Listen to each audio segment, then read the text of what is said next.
제가 좀 아는 분을 좀 제 친한 분이거든요. 좀 소개해 드리려고 하는데 이분 아세요? 아, 왜 웃으시는 거죠? 제가 친한 분이라고 했는데 제 고등학교 선배이시면서 아주 유명한 연예인 정준호 씨죠. 제가 아는 분이라고 했잖아요. 아주 친한 분입니다. 제가 아주 잘 아는 분이죠. 또 한 사람을 제가 좀 친한 분인데 소개해 드리려고 해요. 예. 원빈 아시죠? 예, 예. 뭐 요즘 뜸해서 그렇지. 원빈을 제가 옛날에 한 두 번 만난 적이 있어요. 실제로 두 번 만난 적이 있고 아주 친합니다. 라고 하면은 잘 안 믿으실 거예요. 예. 앞선 제 두 분을 소개드렸는데 제 상상 속에 친분을 가지고 있는 인물입니다. 어디 가서 나 이 사람 굉장히 잘하는 사람이야, 친한 사람이야, 뭐 연락처도 있어, 뭐 종종 만나 그렇게 이야기를 한다면은 거짓말이죠. 근데 만일 친하지도 않으면서 그렇게 친한 척하고 다니면은 어떻게 될까요? 좋은 결과가 없을 거예요. 그분들이 나를 고소할지도 모릅니다. 예. 친하지도 않으면서 그 사람 유명하니까 그 사람의 유명세를 자꾸 이용해 먹으려고 친한 척을 하고 잘못된 겁니다. 그렇죠. 인생의 염려와 근심과 걱정을 만나면 누구를 찾아가야 돼요? 주님, 하나님. 그렇게 되길 간절히 소원합니다. 괜히 답답하면 점집이나 한번 갈까 그러지 마시고 교인이 그리스도인이 점집 가면은요 정말 두 가지 반응이에요. 잘 왔다고 하거나 가라고 하거나. 그 어느 경우에 잘 왔다고 할까요? 자의에 의해서 찾아간 사람은요 무당이 적극적으로 환영합니다. 잘 왔다고.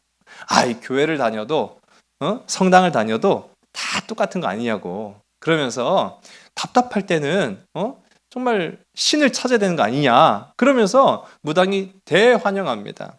대표적으로 무당을 찾아간 사람이 있죠. 사울입니다. 보시는 그림을 보게 되면은 사울 왕이 블레셋과의 전쟁을 앞두고 있었어요. 이전에는 믿는 구석이 참 여러 가지가 있었는데 사울이 하나님을 떠나기 이전에는 하나님이 그의 든든한 배경이 되어 주셨어요. 그의 강력한 무기가 되어 주셨어요. 그리고 사울이 다윗을 자신의 부하로 데리고 있을 때에는 다윗도 아주 든든한 우군이었습니다. 그런데 이 사울이 하나님으로부터 벗어나고 또 그 악령에 의해 사로잡힌 이후부터 다윗을 시기하고 질투하고 미워해서 그를 쫓아냈죠. 그런 이후에 그에게 남겨진 게 별로 없었단 말이에요. 그런 상황에서 블레셋과의 전쟁을 앞두고 있는데 너무 두려웠어요. 더군다나 그때 하나님의 종 사무엘이 이제 죽고 맙니다. 그러니까 제사장도 없어요. 그리고 다윗도 없어요. 그리고 하나님은 자기의 마음으로부터 너무 멀어졌어요. 그러니까 전쟁을 앞둔 이 사울은 두려웠어요. 답답했어요. 염려가 됐어요. 사무엘상 28장 말씀 가운데 나오는데 거기 보면은 사울이 답답함으로 하나님 앞에 구하였지만 아무런 응답을 받지 못합니다. 그러니 이 사울이 자신의 부하 둘과 함께 누구를 찾아갔죠? 무당을 찾아가죠. 엔돌에 있는 무당을 찾아가서 물론 자기가 왕이라고 가지 않고 변장을 해서 갑니다. 우리가 이 말씀을 좀 알지만은 머릿속에 한번 펼쳐보면 좋을 것 같아요. 변장을 해서 간 상태로 이제 무당을 만나고 그 무당이 어떻게 하면 좋을까요? 라고 했을 때 무엇을 하면 될까요? 라고 묻자 사울이 사무엘의 영을 불러달라고 합니다. 참, 그도 다급하긴 했나 봐요.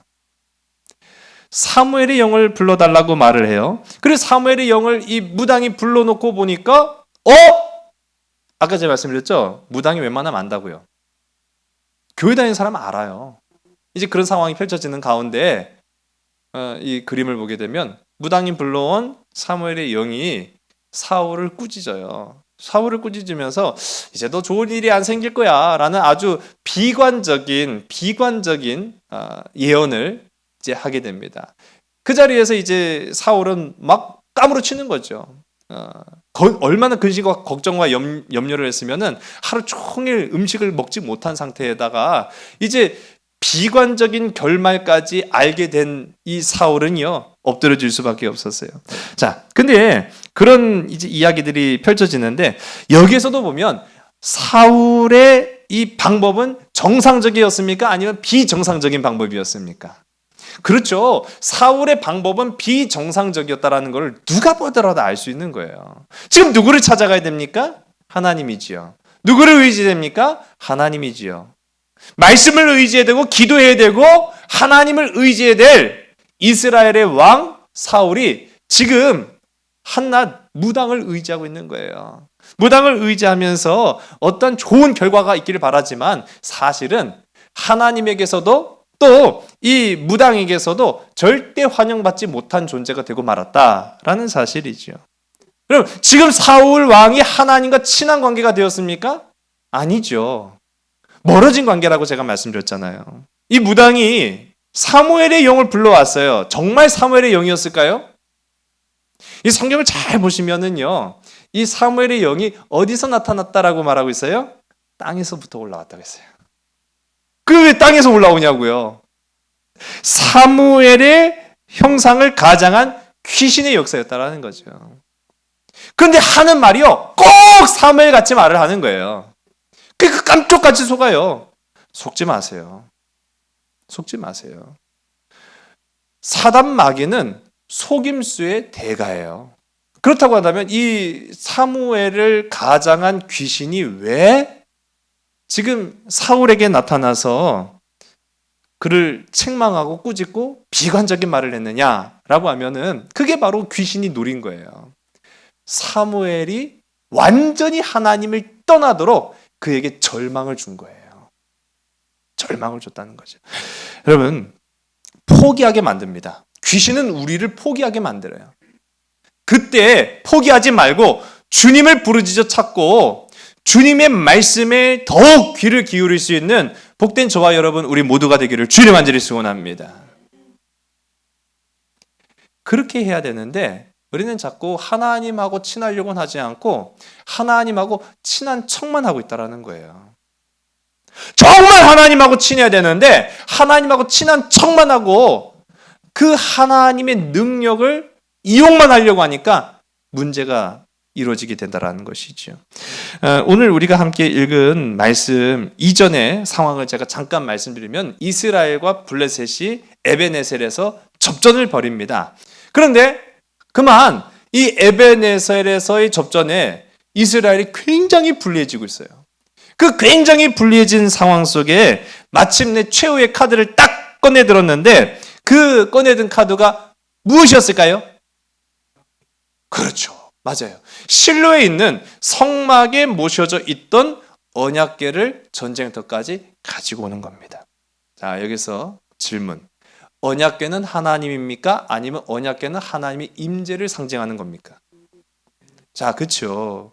우리가 조금만 더 들여다보면은 언약궤 자체가 하나님이 아니라 언약궤는 하나님의 임재를 나타내고 뜻하는 것일 뿐이라는 것을 우리가 좀 이해를 하면 알아요. 그런데 이스라엘 백성들은 와! 언약궤가 들어온다. 이제 우리는 살았어. 이제 우리는 이겼어.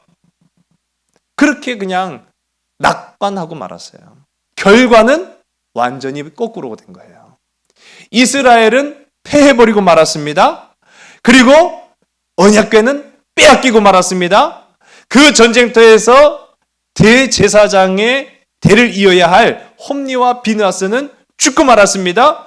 그 사망 소식을 들었던 엘리 제사장은 또 충격으로 죽고 말았습니다. 자, 패전의 이유는 아주 단순했어요. 그들이 질 수밖에 없었던 이유는 아주 단순하고 명확했습니다. 왜 그랬나요? 앞서 말씀드린 것처럼 언약궤는 하나님 자체가 아니라 하나님의 임재를 상징하는 것일 뿐인데 이스라엘 사람들은 자신들의 눈에 지금 막상 보이지 않는 하나님을 신뢰하고 의지하고 믿기보다는 명확하게 자신들 눈앞에 보이는 언약궤를 더 의지했다라는 거예요.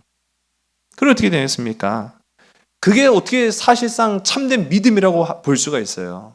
그건 진실된 믿음이 될 수도 없고 참된 믿음이 될 수도 없어요. 그죠? 하나님과 친하지도 않는데 우리 하나님 굉장히 친해. 지금 이스라엘이 그러고 있었다는 거예요. 하나님하고는 친하지 않으면서, 하나님하고 교제하지 않으면서, 하나님하고는 동행하지도 않으면서, 하나님하고 동행하는 척, 하나님하고 교제하는 척, 하나님과 굉장히 친밀한 척. 그런 결과는 패배로 이어질 수밖에 없었다. 전혀 순수하지 않은 믿음 때문에 그들은 지고 말았다라는 거예요. 자, 그런 상황 속에 이제 언약궤는 누구의 손으로 들어갔다고요?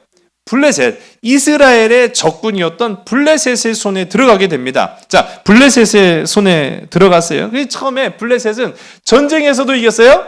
그런데 더 큰 성과를 얻어냈어요. 바로 이스라엘의 유일한 하나님, 그 하나님을 상징하고 나타내는 언약궤를 취했어요. 그럼 고대 근동의 전쟁은 신들의 전쟁입니다. 우리의 생각하고는 많이 달라요. 신들의 전쟁에서 지금 누가 이긴 거예요? 블레셋이 이겼어요. 우리의 신이 이스라엘의 신을 이기고 그들의 신인 언약궤를 우리가 빼앗았다. 블레셋은 지금 잔치집이에요, 잔치집. 나중에 어떻게 될지는 자기들도 몰랐죠. 그 언약궤를 아스돗이라는 자신들의 성읍으로 옮기게 됩니다. 여기서부터 블레셋의 저주가 임하기 시작하는 거예요. 우리 사무엘상 5장 1절 우리 화면을 보시고 우리 다 같이 함께 읽습니다. 시작. 블레셋 사람들이 하나님의 궤를 빼앗아 가지고 에베네셀에서부터 아스돌에 이르니라. 아멘. 이게 법궤가 이동한 경로예요. 우리 시내산에서 모세가 돌판을 봤죠. 그것이 이제 느보산으로 가고, 느보산에 갔던 것이 길갈에서 베델로, 그리고 베델에서 실로, 여기에서 이제 가나안에 정착을 한 이스라엘 백성들이 실로에 성막을 펼치게 되고, 실로에 있던 언약궤를 전쟁 때문에 에베네셀까지 옮기게 됐죠. 근데 이 에베네셀에서 전쟁의 짐으로 인해서 그 언약궤가 블레셋의 아주 가장 깊숙한 곳이었던 아스돗까지 흘러가게 됩니다. 그러니까 아주 블레셋으로는 더 이상 너희들한테 이걸 주지 않겠다라는 의지가 분명했고요. 이스라엘 사람들은 너무 깊숙한 곳까지 들어갔으니까 그것을 빼앗기 위해서는 블레셋을 완전히 압도하는 군사력으로 이길 수밖에 없었는데 정작 그럴 만한 힘이 이스라엘에는 없었어요. 그러니까 이스라엘로서는 힘으로 더 이상 빼앗을 수 없는 자리까지 갑니다. 그것이 이제 아스돗까지 가게 돼요. 아스돗까지 간 이후에 어떠한 일이 일어나느냐? 블레셋이 섬기는 다곤 신전이라는 곳이 있어요. 그 다곤이라는 신이 보시면은 이 머리에 뭘 뒤집어 썼느냐? 뭐가 같아요? 그렇죠. 물고기예요. 그러니까 다곤 신은 물고기를 상징하는 신입니다. 왜 물고기일까요? 바다하고 관련돼 있어요. 그렇죠. 블레셋의 기원을 우리가 알 수 있습니다. 블레셋이 바다를 지나 섬에서 온 민족이라고 말씀을 드렸죠. 그러니까 블레셋은 해양 민족이었어요. 그러다 보니까 이 해양 민족은 물고기를 섬깁니다. 이 물고기를 주장하고 주관하는 다곤이라는 신을 이스라엘 안까지 이제 가지고 온 거예요. 그리고 거기에 이제 의리의리한 이제 신전을 세우게 된 거죠. 이 다곤이라는 신을 섬기는 자신들의 성전 안에 이 빼앗아 온 이스라엘의 언약궤를 딱 놓습니다. 그렇게 된 이후부터 아주 기이한 일들이 자꾸 일어나는 거예요. 우리 2절의 말씀 우리 함께 읽습니다. 시작. 블레셋 사람들이 하나님의 궤를 가지고 다곤의 신전에 들어가서 다곤 곁에 두었더니, 우리 3절의 말씀입니다. 아스돗 사람들이 이튿날 일찍이 일어나 본즉 다곤이 여호와의 궤 앞에서 엎드려져 그 얼굴이 땅에 닿는지라 그들이 다곤을 일으켜 다시 그 자리에 세웠더니. 아멘. 자고 일어나 보니까요, 이 신전에 세운 자신들의 신 다곤이 그 언약궤 앞에 엎드려져 있는 거예요. 마치 경배하듯 쓰러져 있는 거죠. 우리 4절의 말씀입니다. 그 이튿날 아침에 그들이 일찍이 일어나 본즉 다곤이 여호와의 궤 앞에서 또다시 엎드려져 얼굴이 땅에 닿았고 그 머리와 두 손은 끊어져 문지방에 있고 다곤의 몸뚱이만 남았더라. 아멘. 이렇게 세웠어요. 이게 왜 쓰러져 있지? 처음에는 그냥 의아하게 생각하고 자신들의 신을 이렇게 세웠어요. 그런데 그 다음날 가서 보니까 또 쓰러져 있는데 이제는 완전히 박살난 거예요. 박살난 채로 그렇게 쓰러져 있는 걸 보고 깜짝 놀라지 않을 수가 없습니다. 야, 이게 보통 일이 아니로구나. 우연의 일치치고는 너무 정확하게 맞아떨어지잖아요. 언약궤를 가져온 다음부터 생겨난 아주 기이한 일이었어요. 그리고 나서 우리가 아스돗에 병이 퍼지기 시작합니다. 걷잡을 수 없는 사태에 이르게 돼요. 결국 심한 독종이 창궐하자 이제 어떻게 합니까? 블레셋이 그 원인은 다 언약궤 때문이었구나. 이 언약궤를 여기다 두어서는 안 되겠다라고 이제 판단하고 옮기기 시작합니다. 그래서 옮기기 시작한 것이 아스돗에서 가드성으로 옮겼는데 가드성에서도 또 병이 막 번지기 시작하는 거예요. 그러니까 야, 에글론으로 옮겨라. 그랬더니 에글론 사람들이 야, 우리 다 죽일 일 있어? 옮기고 마치 그냥 그 언약궤가 폭탄 돌리기처럼 그렇게 돌아가기 시작하는 거예요. 그러더니 야, 안 되겠다. 원래 있던 대로 돌려보내라.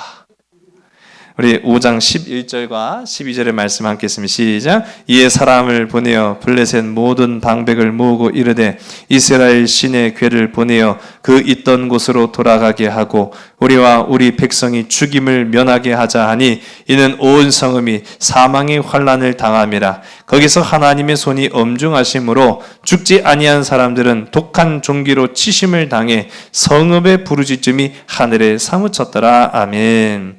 자, 그래서 이제 우리가 결국은 오늘 이제 말씀의 장소인 벳세메스로 이 언약궤가 이동을 하기 시작합니다. 사무엘상 6장 1절서부터 9절까지의 말씀을 보게 되면 어떤 방식으로 옮겼는가라는 것을 아주 구체적으로 설명하고 있는데 일단은 수레를 만들어요.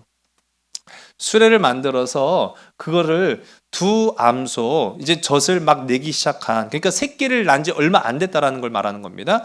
두 암소를 이 수레를 끌게 만듭니다. 그리고 여기 이제 언약궤를 둔 거죠. 근데 언약궤만 두었느냐? 그것이 아니라 자신들의 이제 박수무당이죠. 블레셋의 박수무당들이 그렇게만 하면 안 된다. 그렇게만 안 된다. 정성을 들여, 참, 그 사람들 참 정성 참 좋아해요. 예? 정성을 들여야 된다. 그렇게 해서 언약궤만 돌려보는 게 아니라 작은 상자를 하나 더 딸려서 보냅니다. 그 상자 안에는 금 독종 5개. 그러니까 자기들이 지금 하나님의 벌을 받아서 뭐가 번지기 시작? 독종이 번진 거예요. 그러니까 질병이 번지기 시작한 거예요. 그러니까 그 독종의 모양을 한 금덩어리 5개와 금쥐 5을 넣어라. 그렇게 이야기하죠. 추측컨대 그 질병을 퍼뜨린 이유 중에 하나가 바로 쥐였던 것 같습니다. 그래서 금쥐 5개와 금독종 5을 작은 상자에 넣어서 딸려 보내는 거예요. 딸려 보내면서 벳세메스로 보내라. 벳세메스는 당시 블레셋과 이스라엘의 경계 땅이었습니다. 그러니까 벳세메스만 넘어가면 우리 블레셋은 이제 자유로운 거예요. 그 여호와의 저주가 풀리는 거죠.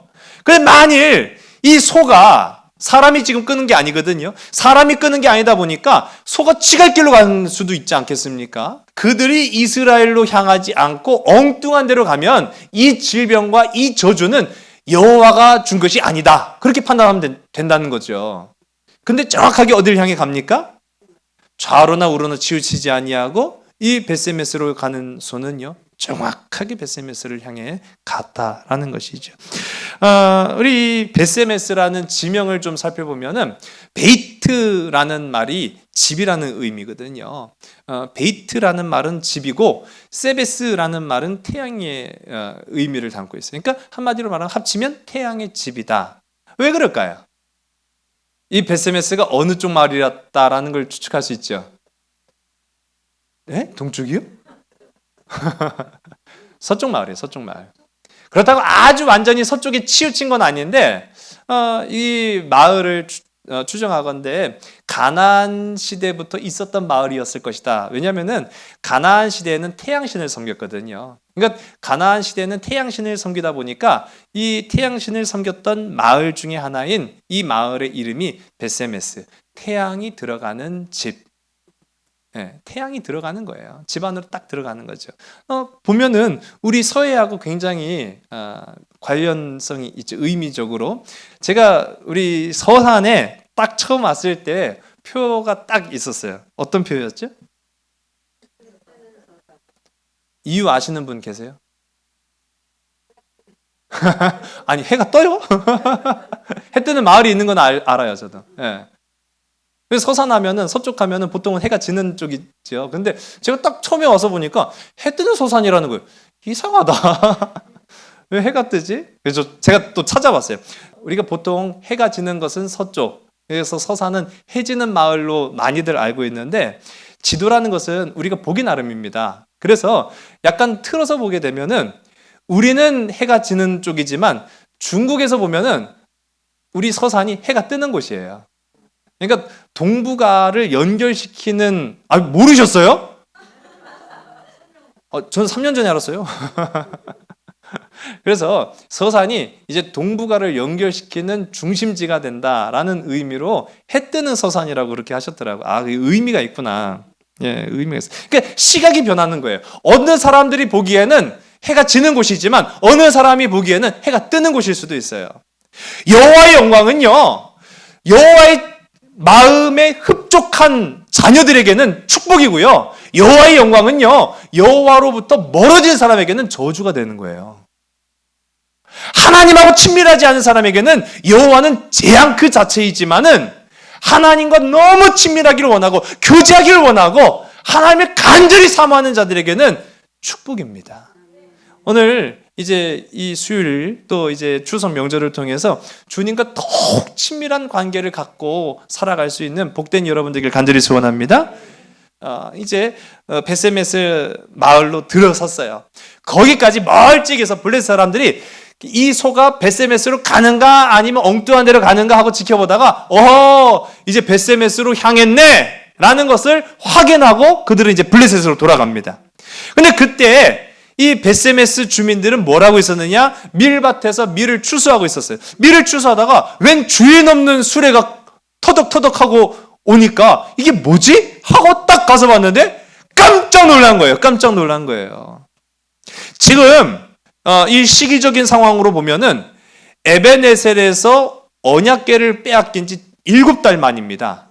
7달 동안 행방이 묘연했던 이 언약궤가 제발로 돌아오는 거예요. 그러니 이스라엘 사람들은 깜짝 놀라지 않을 수 있겠습니까? 온데간데 없어졌던 전쟁통에 사라진 줄 알았던 이 언약궤가 빈수레는 아니죠. 사람 없는 수레에 끌려서 터덕터덕하고 걸어오는 거예요. 놀란 거죠. 놀란 거예요. 그리고 사람들은 너무 기뻐했어요. 얼마나 기뻤겠습니까? 그들은요, 전쟁에서 일단 졌습니다. 전쟁에서 일단 졌을 뿐만 아니라 언약궤를 빼앗겼어요. 그러니까 그들이 앞서도 제가 말씀드린 것처럼 신들의 전쟁에서 졌단 말이죠. 우리가 믿는 하나님이 저 블레셋의 다곤보다도 못하냐? 근데 결과만 놓고 보면은 못하다라는 걸로 증명될 수밖에 없었는데 이 빼앗겼던 언약궤가 돌아오니까 그들이 기쁘지 않을 수가 없었던 거죠. 하나님은 살아계시다. 하나님은 살아계시다. 그래서 이 베세메스로 오는 언약궤를 보고 우리 13절의 말씀입니다. 다 같이 있으면 시작. 베세메스 사람들이 골짜기에서 밀을 베다가 눈을 들어 궤를 보고 그 본 것을 기뻐하더니 아멘. 또 기쁠 수밖에 없는 이유가요. 여러분, 이 언약궤를 일반인은 못 봅니다. 일반인 못 봐요. 이스라엘에서 이 언약궤를 볼 수 있는 사람은요, 사실상 딱 한 명이에요. 딱 한 명. 언약궤는 어디에 있어요? 지명으로 보면 아까 전에 실로에 있었다고 말씀드렸죠. 실로에 성막이 있습니다. 그 성막, 하나님이 임재하시는 그 성막 안에 언약궤가 들어가 있는데 그냥 있는 게 아니라 공간이 구분이 되어 있어요. 성소와 지성소로 구분되어 있는데 제사장도 못 들어가는 곳이 있어요. 바로 지성소. 그 지성소에는 오직 대제사장만이 들어가는 거예요. 그 지성소 안에 모셔져 있는 것이 하나님의 임재를 나타내는 언약궤거든요. 그래서 일반인들은 못 보는 거예요. 어떻게 생겼는지도 모르는 거예요. 이스라엘 성전이 나중에 AD 70년경에 로마에 의해서 완전히 회파됐어요. 부서지고 불타고, 그리고 그 안에 있던, 성전 안에 있던 기물들이 다 빼앗기고. 그런데 놀란 건 뭐냐면요, 그때 처음 본 거예요. 성물을 등잔 때 처음 봤어요. 떡상 처음 봤어요. 언약궤 처음 봤다고요. 그게 얼마나 놀라운 거예요. 언약궤를 아무나 못 보는 겁니다. 근데 그 아무나 못 보는 언약궤가 지금 소들에 의해서 수레에 끌려가지고 베스메스 마을까지 온 거예요. 그러니 이 사람들이요, 언약궤를 되찾은 것도 기쁜 일이지만은 그 언약궤를 평생에 한 번 볼까 말까, 아니 못 봐요. 그걸 본 거예요. 그러니 얼마나 기뻤겠습니까? 얼마나 놀랐겠습니까? 그러니까 잔치가 벌어진 건 아니지만 잔치집이 된 거예요. 너무 기쁜 거예요. 그래서 그 언약궤를 모셔드리고 이 사람들이, 이 베스메스 사람들이 번제를 드립니다. 자, 그런데 문제는 뭐냐면요, 번제를 드리고 베스메스의 언약궤가 들어온 것을 축하하는 그 기쁨의 잔치 자리가 이제 그들에게도 악몽이 되기 시작하는 거예요. 아니, 블레셋에게만 그런 거 아니었어요? 라고 이제 의문을 가질 수 있죠. 근데 이제 베스메스에 언약궤가 들어오면서부터 악몽이 시작됩니다. 여러분, 왜 언약궤가 악몽이었을까요? 언약궤 자체가 잘못된 게 아니에요. 지금 사실은 하나님 굉장히 속상한 거예요. 여러분, 하나님의 마음을 우리가 알아가려고 하면은요, 우리가 알아지는 것 몇 가지가 있어요. 아, 하나님이 지금 아파하시는구나. 하나님이 애통해 하시는구나. 하나님이 슬퍼하시는구나. 지금 이스라엘에게 대해서 하나님이 굉장히 속상해 하셨어요. 진노하셨고 화난 상태예요. 왜요? 하나님으로부터 너무 멀어졌거든요. 하나님하고 친밀한 교제를 갖지도 않으면서 친한 척만 하고, 하나님하고 친하다는 것만 가지고 자신들의 만족과 유익과 이익을 구하려고 하고, 그 대표적인 인물들이 하나님의 말씀을 증거해야 될, 그래서 많은 백성들의 선한 영향력을 끼쳐야만 했을 엘리 제사장, 그 아들 홈리와 비느하스, 타락하고 말았어요. 하나님과 멀어졌어요. 하나님과 교제하지를 않아요. 하나님 너무너무 속상한 거예요.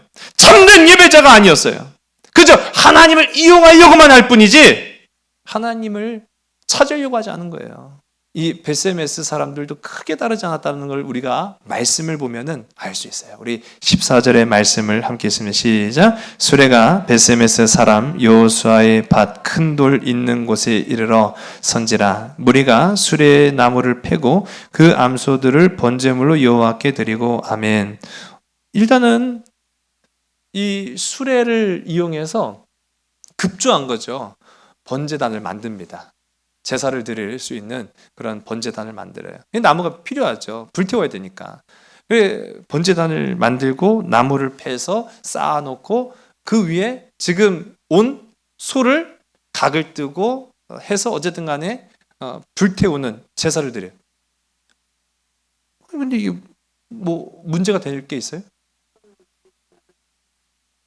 뭐가 문제였을까요? 자, 지금 문제가 된 게 있어요. 우리가 아브라함이 그 아들 이삭을 모리아산에 바치기 위해서 갈 때 준비한 것이 있죠. 뭘 준비했습니까? 네, 이삭을 드리기로 결단했기 때문에 재물은 없었지만 뭘 준비해 가요? 그렇죠. 장작을 준비해 간단 말이에요. 아니, 모리아산에는 장작 없어요? 나무 없어요? 이상하지 않습니까? 아니, 모리아산에도 아무리 못해도 그래도 산인데 나무 정도는 있고 땔감은 있겠지, 그런 생각할 수 있지만은 아브라함은 장작을 준비해 가요. 여러분, 이게 참 중요한 겁니다. 하나님 앞에 나아갈 때는 그냥 나아가는 법이 없어요. 제가 오늘 새벽에도 말씀드렸습니다만은 하나님 앞에 드려지는 모든 제사, 예배에는 예물이 필요한 거예요. 예물이 있어야 돼요. 오늘 수요 예배는 없잖아요. 네, 새벽 예배는 없잖아요. 우리 자신을 하나님 앞에 참된 예물로 드리는 복된 저와 여러분들에게 간절히 소원합니다. 모든 제사에는 예물이 필요한데 예물만이 아니에요. 예물만이 아니라 제사를 드려지는 과정 속에 하나님께 대한 감사가 있어야 돼요. 준비가 있어야 돼요. 장작마저도 준비해 가는 이 아브라함의 마음이 담겨져 있다는 것을 우리가 볼 수 있습니다. 그런데 재물, 나무는 그렇다 치더라도요. 보시면은 뭐를 드렸어요? 이 베세메스 사람들이? 성경을 다시 보셔도 똑같아요. 네, 뭘 드렸어요? 두 소를 드렸다고, 두 소를. 자, 이게 소가 문제가 될까요? 안 될까요? 이제 뭔가 이제 감이 오셨어. 이 소가 문제구나, 이게. 뭐가 문제입니까? 하나님 앞에 드려지는 제물은 수소죠. 수소를 드려야만 해요. 이 사람들이 눈이 삐거나 그냥 동시에 다 제정신이 아니지 않고서는 그게 암소인지 수소인지를 다 알죠. 네, 그런데 그게 암소인 걸 알매도 불구하고 드렸단 말이에요. 자, 그리고 하나님 앞에 드려지는 제물에는 점이나 흠이 있어야 합니까? 없어야 합니까? 없어야죠. 지금 이 선택된 베세메스의 소는 점이나 흠이 없는 것으로 구별된 소입니까? 아닙니까? 모르죠. 아예 언급 자체가 없으니까. 왜냐하면 제물로 보내진 것이 아니었기 때문에 점이 있는지 없는지 그걸 확인할 여유조차 없었어요. 블레셋 사람들은. 그냥 들쳐 보낸 거예요. 하나님 앞에 드려지는 제물이 될 수가 없었단 말이에요. 그럼 이걸 왜 드렸냐고요? 일단 하나님 앞에 드려지는 이 구성은 갖췄어요. 형식은 취했어요. 근데 그건 전혀 하나님이 원하신 게 아니었어요. 점 없거나 흠 없는 것도 아니었고 숫소도 아니었어요. 더군다나 이 소는 누구들의 것이었습니까? 블레셋의 것이었죠. 그러면 뭘 준비해야 했어요? 그렇죠. 그들의 소를 내어서 그들의 정성을 다해서 그들의 소 가운데 점 없는 흠 없는 소를 구별하여 하나님 앞에 드렸어야죠. 근데 그들은 그러한 정성과 그러한 노력과 그런 마음을 전혀 두지 않고 그저 있는 소를 하나님 앞에 드렸단 말입니다. 형식만 갖춘 거예요. 형식만 갖춘 거예요. 자기의 것을 손해보고자 하는 마음이 눈끝만큼도 없었어요. 그 중에 누구 하나 내가 소를 내겠소라고 한 사람이 없었어요. 그냥 그 소 써. 그냥 그러고 말았다라는 사실이에요. 하나님은 아시죠. 하나님은 아세요. 그렇게 하나님으로부터 멀어진 그들의 마음을 받으실 수가 없었다라는 사실입니다. 베세메스의 사람들도 앞선 제가 사울 왕처럼 정상적인 방법이 아니라 비정상적인 방법을 택했다라는 사실이에요. 이게 그들에게 재앙을 가져다 줍니다. 이제 여기서 더 감당할 수 없는 일들을 그들이 벌이는데요. 우리 15절의 말씀을 우리 함께 했으면 시작. 레위인은 여호와의 궤와 그 궤와 함께 있는 금 보물 담긴 상자를 내려다가 큰 돌 위에 두매 그날에 베세메스 사람들이 여호와께 번제와 다른 제사를 드리니라. 아멘. 자, 이제 더 이제 나아가는 거죠. 블레셋이 앞서도 언약궤와 함께 보낸 상자가 있었다고 했어요. 그러니까 자신들의 이 질병을, 저주를 풀어내기 위해서 그들이 금 독종 5덩이와 금 쥐 5덩이를 작은 상자 안에 넣었다는 거예요. 이스라엘 백성들이 언약궤가 뭔지는 알아요. 대충 들어서는. 처음 본 것뿐이죠. 그래서 이거 언약궤인데 이 상자는 뭐지? 하고 딱 열어보니까 어머나 세상에 이게 웬 로또야. 그렇죠. 언약궤가 돌아온 것도 대단한 일인데 거기에 딸려서 금덩이가 굴러 들어온 거예요. 금덩이가. 놀랄 일이죠. 이거 웬 횡재하겠습니까? 그러니까 많은 사람들이 우르르 몰려든 거예요. 야, 여기 지금 엄청난 일이 일어났다. 그러니까요. 삽시간에 그 소문이 퍼졌는지 몰라도 베세메스에 있는 사람들이 막 몰려들었어요. 여러분, 이때부터 언약궤는 하나님의 임재요 하나님의 은혜가 아닌 그저 구경거리가 된 것만 거예요. 하나님을 구경거리로 전락시켜버린 거예요. 그들에게 다른 게 관심이 있었던 것이 아니었어요. 자신들 눈앞에 명확하게 보여지는 그 휘황찬란함에 완전히 현혹되어 가지고 하나님의 임재를 나타내는 언약궤를 그냥 구경거리 삼았다는 거죠. 이 사람들이 생각해요. 야, 이 조그만 상자에 어마어마한 금은 보화들이 들어있단 말이죠. 그러니 여러분 앞서도 말씀한 것처럼 언약궤를 평생에 처음 본 거예요. 들어는 봤지 평생에 처음 봤어요. 그 안에 뭐가 들어있다는 것도 들어만 봤지 보진 못했어요. 자, 열어봤을까요? 열어봤을까요? 그렇죠. 사람의 호기심은요 강렬합니다. 아니 조그만 상자를 열었는데도 금은 보화가 쏟아져 나오는데 언약궤는 금으로 둘렀거든요. 금으로 둘른 이 휘황찬란한 상자를 열어보면 그 안에는 얼마나 더 대단한 것들이 들어있을까? 라는 생각을 멈출 수가 없었던 거예요. 결국 그것을 들여다봅니다. 욕심이 욕심을 낳은 거죠. 욕심이 법궤를 열어서 보게 만들었어요. 여러분 옛날 아이들 동화에 보면 황금알을 낳는 거위라는 그 동화가 있어요. 뭐 비현실적인 이야기지만은 어느 집에 어느 할아버지가 거위를 키웠는데 다른 거위들은 그냥 일반적인 알을 낳지만 다른 거위는 황금알을 낳는 거예요. 네, 황금알을 낳으니까 신기한 거죠. 그래서 황금알이 얼마나 그 즐거움을 줍니까? 그러다 보니까 야, 이 황금알을 낳는 거위 뱃속에는 얼마나 많은 황금들이 들어있을까? 예, 예. 그래서 배를 갈랐을까 안 갈랐을까요? 갈랐죠. 그 금이 들어있겠죠. 보통의 거위와 똑같더라는 겁니다. 결국 황금알을 낳는 거위만 죽여버리고 만 거예요. 똑같은 모습이 되고 말았어요. 자, 이제 19절의 말씀을 우리 함께 보겠습니다. 우리 19절 다 같이 시작. 벳세메스 사람들이 여호와의 궤를 들여다본 까닭에 그들을 치사 5만 70명을 죽이신지라 여호와께서 백성을 쳐서 크게 사륙하셨으므로 백성이 슬피 울었더라. 아멘. 결국 이 벳세메스라는 마을에 죽음으로 하나님께서 그들의 오만함과 교만함을 책망을 하십니다. 성경에 보면은 오만이라고 이렇게 가로가 쳐 있어요. 근데 이 성경이 편집되는 과정 속에 성경은 여러 교차 편집을 통해서 이루어집니다. 그러다 보니까 오만이라고 쓰여진 성경도 있고 70이라고 쓰여진 성경도 있어요. 그런데 추측컨대 많은 학자들이 추측컨대 벳세메스라는 지역은 큰 대규모의 도시가 아니었어요. 대규모의 도시가 아닌 그 벳세메스가 5만 명이나 되는 사람이 있었을까? 아니에요. 그렇지 않다라고 보는 의견이 강해요. 그래서 5만이라고 쓰여진 거는 그대로 가로를 하되 우리가 생각하기는 70명이었을 것이다 라고 이제 생각을 하는 거예요. 그 현장에서 죽은 사람만 몇 명이요? 70명이 죽은 거예요.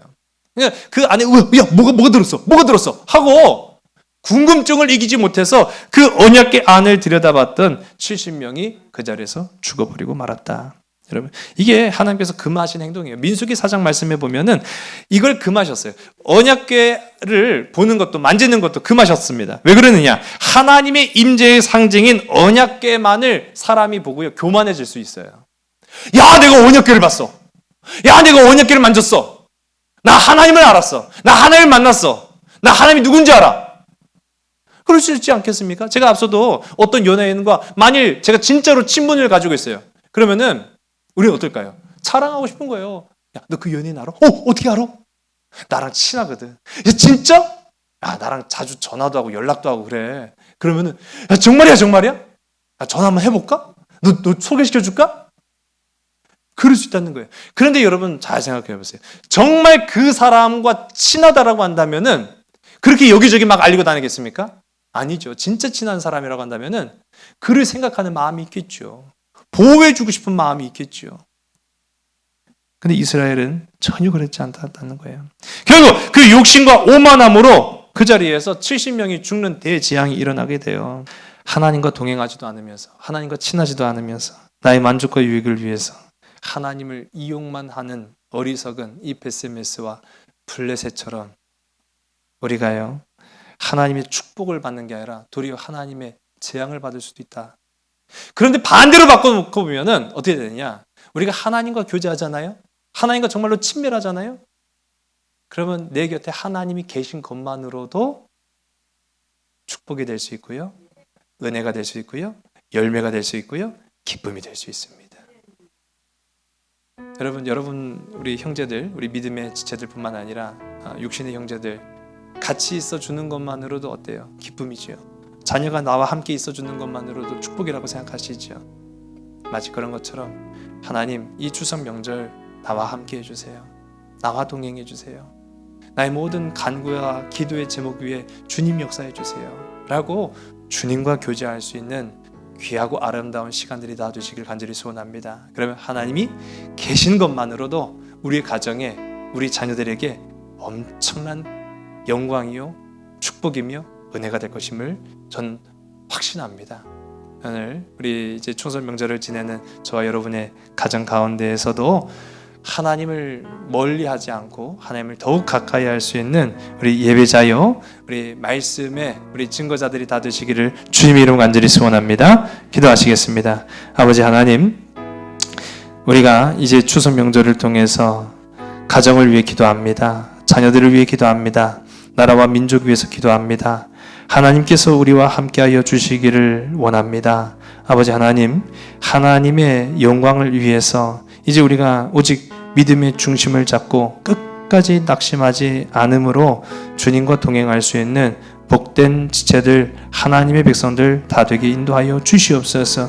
이제 추석 명절을 통하여서 이제 모든 각 흩어졌던 자녀들과 친지들 모일 수 있는 자리마다 아버지 찬양이 울려 퍼지게 하시고 말씀이 저들 가운데 가득 넘쳐날 수 있도록 주님 함께하여 주시옵소서. 참 사랑되시는 예수 그리스도의 이름으로 감사하며 간절히 기도드렸사옵나이다. 아멘.